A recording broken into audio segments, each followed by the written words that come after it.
Clap it in first. No, not all that. You just hell, rookie. Unfortunately, I am back with Steve Strope today. Unfortunately, he's built another car worthy of filming. So now we're dealing with him. It's always a scene with you, man. It's always a scene with you. That was funny. Hi, you guys. I'm not Steve Strope. I'm Sean from Autotopia LA. And that would make me That would make you Steve Strope. by default. So we've shot a lot of cars with you at this point. It's got to be the most subtle car I've ever seen you do. And I know it's not. But what it looks like to me is early 70s, the guy goes, just want to make this a little more hot rod, a little prettier. Yeah, no, that's... And my wife will drive with me if I get some interior guy to do a real pretty interior. Yeah, you know, that's what it looks like to me. That is it. When the owner, Habib, brought the car, it originally was turquoise on turquoise from the factory. He's the second owner, basically. Yeah. It was extremely clean. The idea was to recreate the car because it was a pretty car. Stock 67 body. Didn't even do the SS clone. I kept it a proud Malibu. It's even got the trim down along the bottom that everybody removes. No SS hood. We didn't black out the tail panel. We didn't do the fake SS. We just kept it Malibu because that's what it is. And it's refreshing that a really cool car is just a plain old Malibu. Yeah. Factory color, but the turquoise now is a base clear. The original paint wasn't. So it's the same color, but it has more life by default. And of course, it's a Mick Jenkins paint job, so it's nice and clean and straight, but factory color. Right. And all the original stainless and chrome, a set of 5 spokes on it from ET3, full polish, because I wanted to pick up on that chrome. Yep. This color with that interior, everything's light and bright. Yeah. Everything is. Yeah. I wanted full polish on the wheel. In essence, it's a big block with a stick, and it's got a new Tremec 5-speed in it. So it started life as a 396 truck block, which was a heavy duty block. So it's now bored and stroked. It's a 511-inch motor with a really mellow cam, which means it makes plenty of vacuum for the brakes. Yeah. It makes power because the pistons are the size of coffee cans. Yeah. And it makes power down low. Right. Where you're actually street driving. we're not auto-crossing the car. He's not drag racing the car. He's driving the car. Yeah. So this makes great street power. Lots of it, mind you. The hair flip, by the way, helps You like to that? add the drama to Sorry he's about driving God. it. The wind was in your hair, wasn't it? I already... I'm just jealous. Webers. They're not EFI. These are carburetors. Oh, bitch. And mildly difficult to get the intake.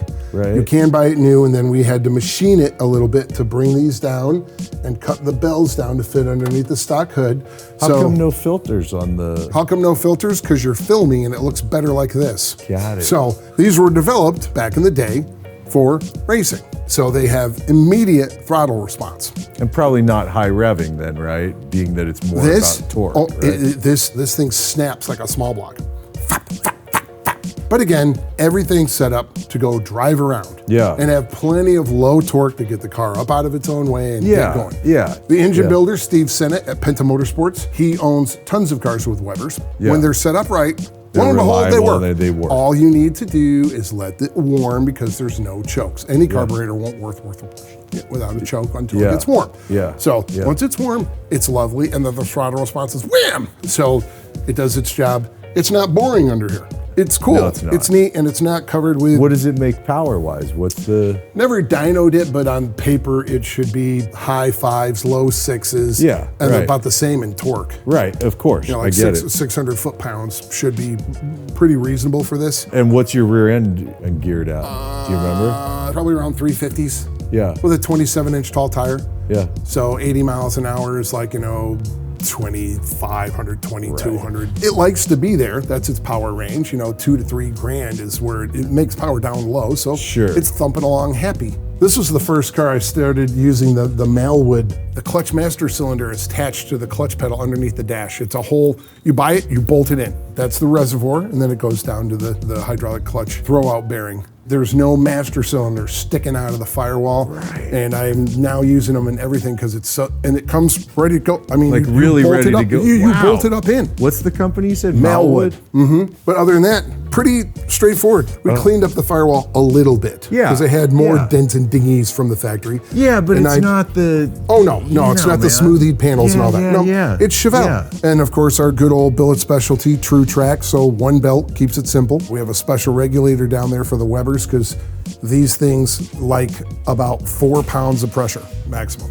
And you can't give it more than that or it's problematic. So we have a regulator that dumbs it down and then obviously a little gauge, make sure everything's happy. Very straightforward. Now underneath, frame was pulled off, ground clean, powder coated, and my favorite stuff, great products is Detroit Speeds. Yep. Front and rear, JRI coilovers, Yep. Willwood brakes. Just Does it make it a 4-link in the rear then? Is they are triangulated 4-links from the factory. But now they have right, the Detroit's adjustable arms with their Right. with their special little bushings. Right. So very straightforward. Vintage air, Flaming River tilt column, Dakota Digital gauges. So Yeah. you can see them nice at night, set yourself up comfy, have air conditioning or good heating. Yeah. Straightforward. Yeah. Headers back. What do we? Because the car sounds really great just at idle. 3-inch which is- system, set of hooker headers, if I remember right. Flowmaster 3-inch. And the only thing we changed on it is when it goes up over the back and the tips come out here behind the rear wheel. Oh, yeah. Kelly made those pieces out of stainless and then we polished it. So it looks like chrome plated, but So it's it not goes just with polished everything. stainless. Yeah. That's And then it gotcha. was masked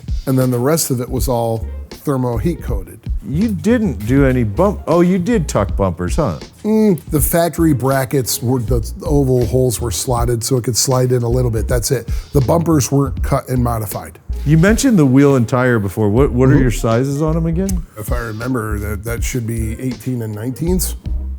Maybe they're 17s and 18s. I think it's 18, 19s. Let's look. Front is 225, 50, 17. The rear is a 275, 50, 17. Yeah, so I didn't go giant. I didn't want the rims to be overpowering. Factory trim, factory stuff. You guys didn't clean that up at all? Is No, that how it is from factory? Oh yeah, that's how it is. It is. Right here, the angle at the door where the Yeah, A that's pillar. factory and it was fine. Are these still stock door Those are handles? original handles. Yeah, original latches. Mirrors? Original style mirror. It's repop, but it's the same mirror that it had. Yeah.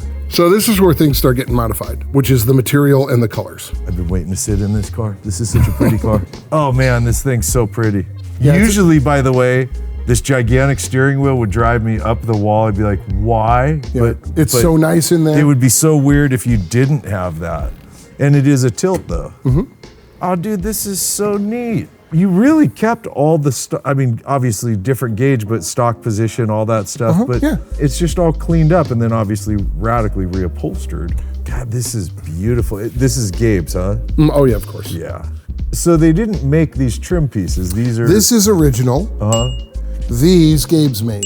What about the seats? What are the seats? The seats started life from a company called Carbo, GT2s with the headrest taken off, and they're a nice wide seat. They're actually really comfortable. The rear seat's the original seat and just foamed to match these by Gabe's. This is a really stunning, beautiful, pretty, simple car for you. But that was the goal. I wanted a really nice car. And I think we delivered that as a really nice car. Yep. We're gonna go drive, you guys. That's what we're gonna go do right now. We'll talk more. We should. Bow.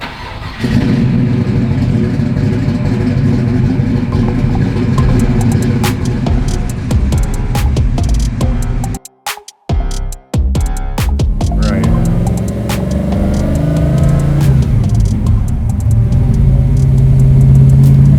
Doesn't take much for me over here, Steve. There's an instant smile. Disclaimer, you're gonna hear on runoff, well, in this day and age, everyone loves that pop, pop, pop, pop, pop. Yeah. You know, Webers do that on runoff. Right. When they're warmed up and everything's working fine. Yeah. When you're downshifting or you're coming down off of it and you're using engine compression, it'll pop, pop, pop off the back. Which personally I like. I'm not talking about the modern BMWs and Mercedes you see that are tuned specifically to do that. I'm talking about a car like this that's the tendency of what that carburetor system's gonna do. Yeah. Is make pops on a D-cell.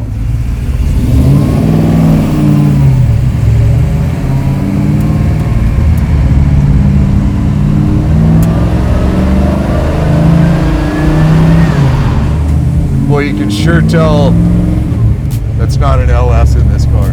No. And I am not an LS hater personally, but I'm not a hater, I'm just bored of them. as are, I mean, a good portion of our audience, every time they see a vehicle with an LS, there's inevitably comments that say another LS.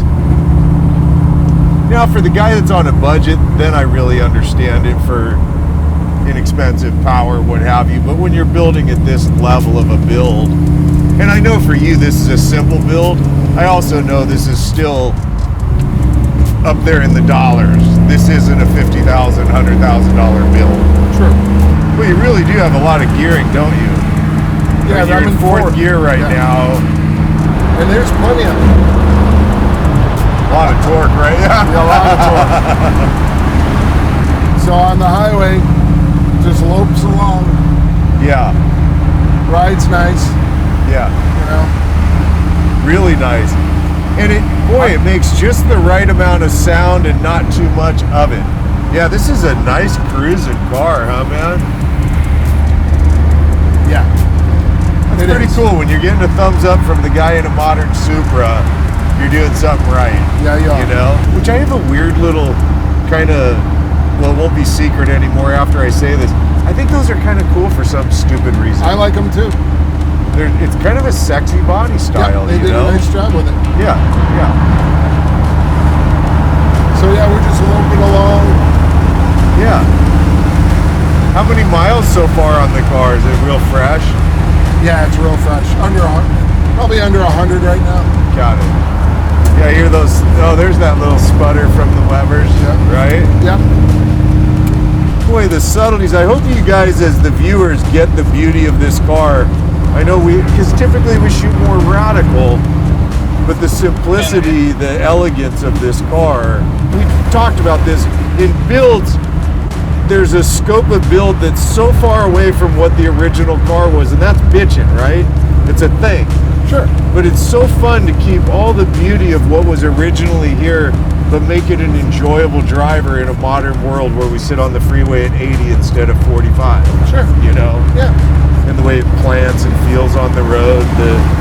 And obviously the DSE stuff is about as good as it gets, right? Oh yeah. I know you're a massive fan, right, of Detroit Speed. Yeah. Well, they do a lot of testing and make sure the product works well before they hand it over. Yeah, yeah. Boy, it's a non-stop thumbs up car, isn't it? Yes, this thing is a attention hound. Yeah. Like I said, if I want, it's instantaneous. but this car is for you to. I see that. Yeah. As I have custom plates on. He's busy right now, though. Yeah, and I don't think he's going to notice the plates. I think he'd be looking at the car.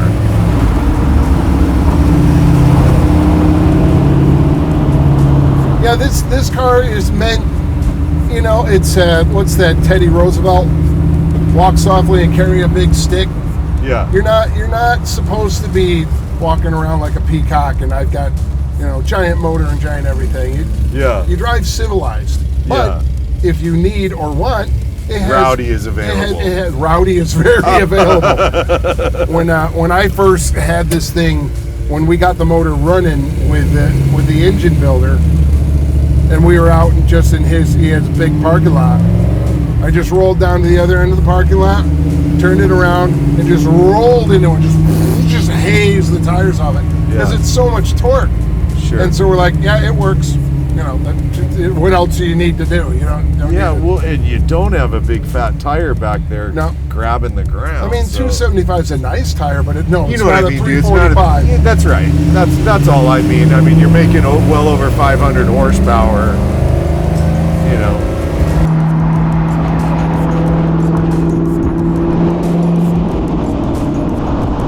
Habib's the name of the guy that owns it? Yeah, he hasn't driven it yet. He hasn't yet. No. With 100 miles, you feel you're. I mean, obviously, you're confident that with you've like done 250, 300 miles. So you still have some more driving you want to do on it. I get it. I've changed the alignment twice. The front end alignment, gave it a little more camber on it, and just little things. Yeah. But as you can see, it's It's nice. We're out on a B road and the thing rides nice and pleasant. Yeah. Compliant. And it's stiff enough to tell that you've got performance there, but it's not jarring. I'm comfortable chilling out here.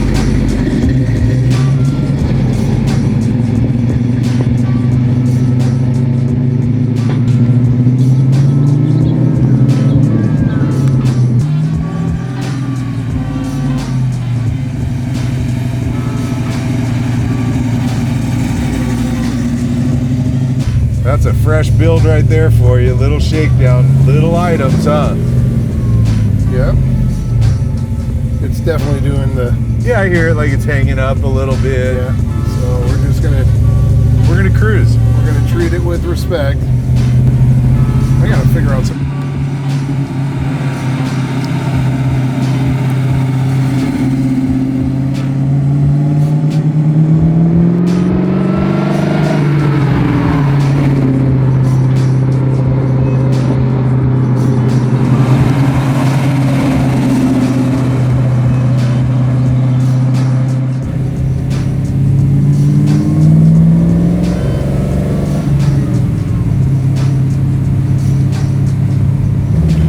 Mellow mood today, so I'm glad we're just cruising, dude.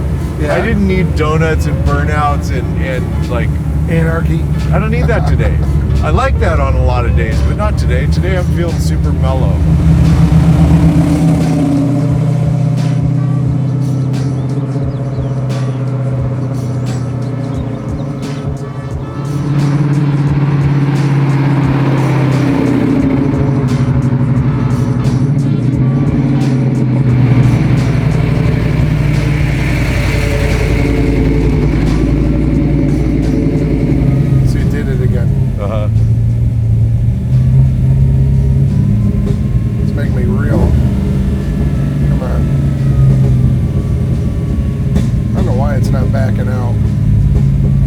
Yeah.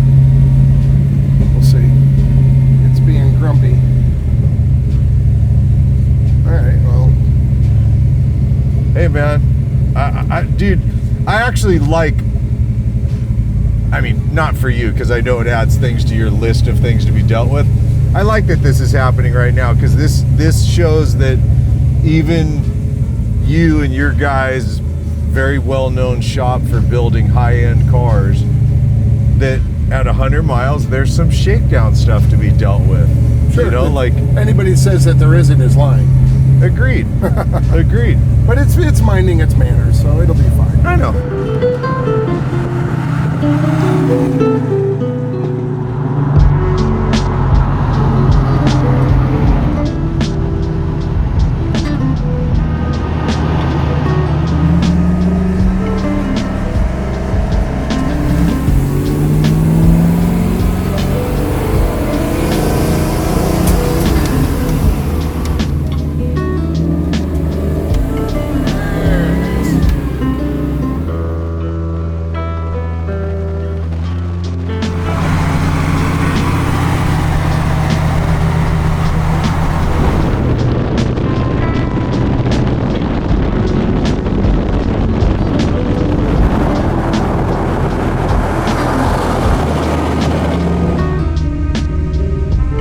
Man, it's always a good time coming over here, hanging out with my buddy Steve and shooting one of the beautiful creations from Pure Vision Design. They always just knock it out of the park. And I gotta be honest, this is one of my favorite cars we've shot yet.